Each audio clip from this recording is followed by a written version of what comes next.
2017. That was 8 years ago, dude.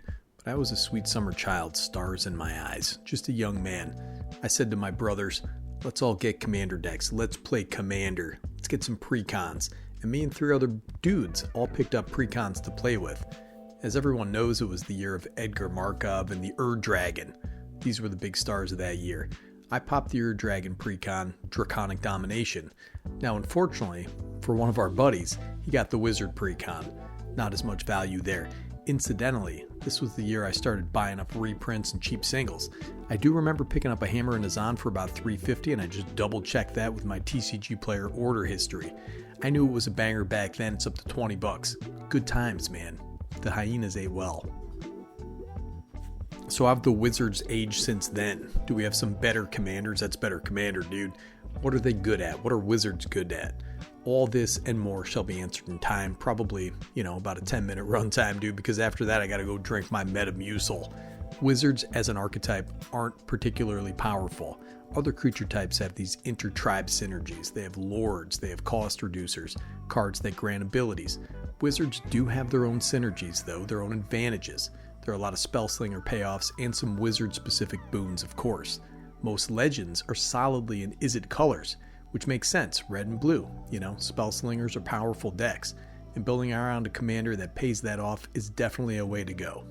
Now, the precon from 2017 was in Grixis, adding black to the mix.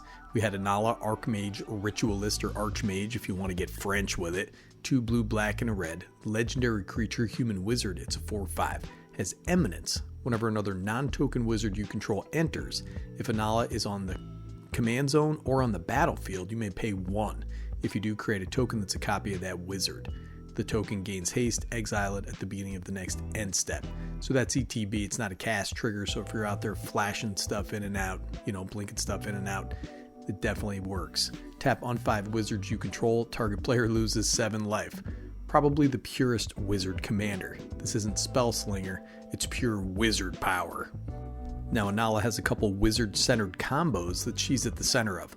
Time Stream Navigator, Riptide Laboratory. You can take infinite turns as long as you have 9 mana available, and at least 4 of that is blue. No problem. You also need the City's Blessing. You can get there with 7 mana and Wanderwine Profits, provided you can get through for damage. It's a neat little combo, but Anala has about 30 combos. If you don't go in for combo, the value is just pretty immense just having her in the command zone. That little token copy probably has an ETB like Archaeomancer, which also has quite a few combos all its own. From the same precon, we have an excellent commander, Kess, Dissident Mage. This is all in on Spellslinger, 1 blue, black, and a red. Legendary creature, human wizard, it's a 3/4 with flying. During each of your turns, you may cast an instant or sorcery spell from your graveyard. If a spell cast this way would be put into a graveyard, exile it instead. Loss has no meaning here. You cannot take from those who have nothing. It's kind of true. Kess is an interesting character. First thing you're going to notice is that she doesn't wear shoes, brother. Never trust a barefoot lady. That's what my mother taught me in the womb, and that tended to be the truth through the years. Has some weird art too. Looks like she's descending a staircase made of a giant octopus or something. Listen, is this hentai or is this Magic the Gathering? We got feet, we got octopuses.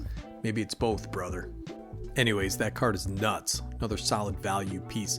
All your removal, all your extra turn spells, all your rituals, all your enablers. You're going to have include some payoffs like Gutter Snipe out there, man. We're going to talk about more. How about this one? Rona Sheoldred's Faithful. 1 blue, black, legendary creature, human wizard, it's a 3/4.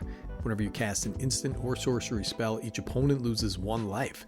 You can cast Rona from your graveyard by discarding 2 cards in addition to paying its other costs. Consider yourself lucky, Nikki G. Not everyone is granted the gift of completion.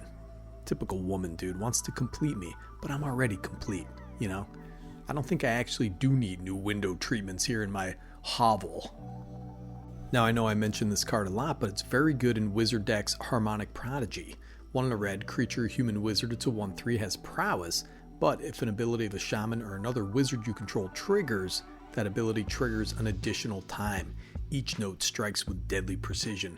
Play the damn lute on a damn mountaintop? Come on, brother.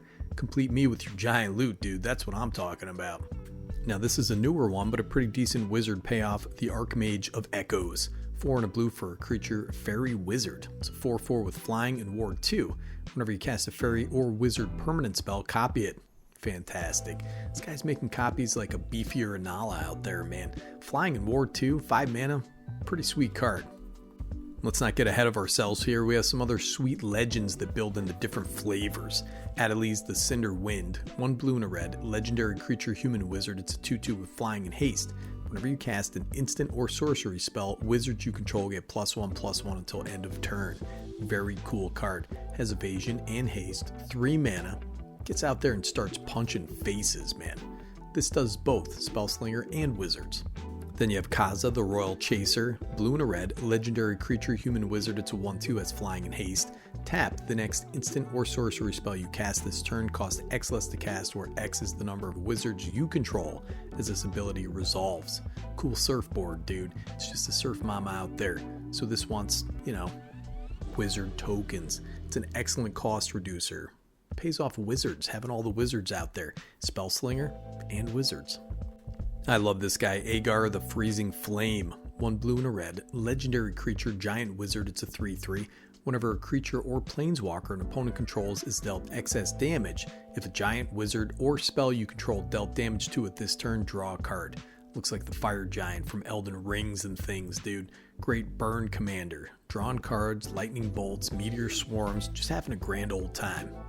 Let's talk about Veyran, Voice of Duality, 1 blue and a red, legendary creature, a Freed Wizard. It's a 2/2 with Magecraft.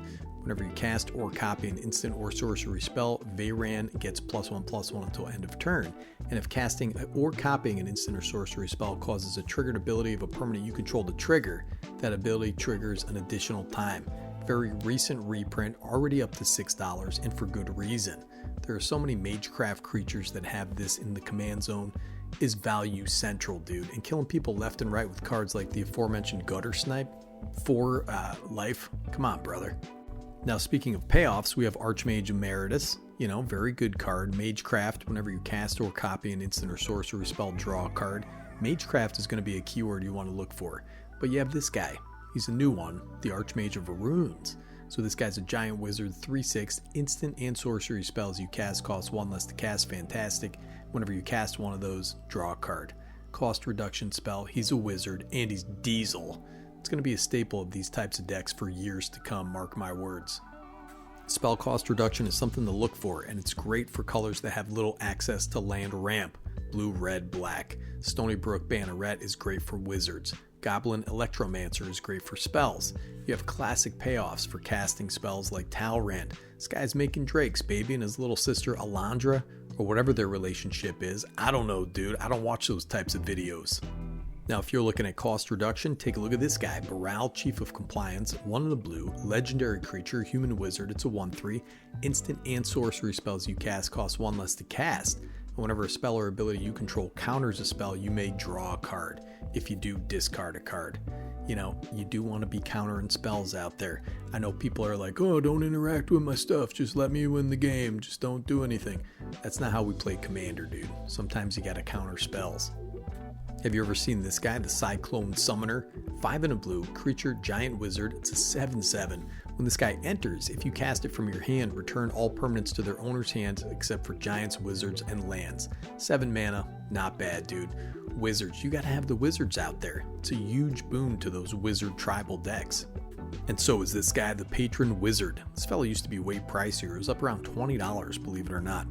I love the art on this man. Donato Giancola strikes again. This guy looks like he's about to do some nefarious, precarious, and scurrilous deeds out there.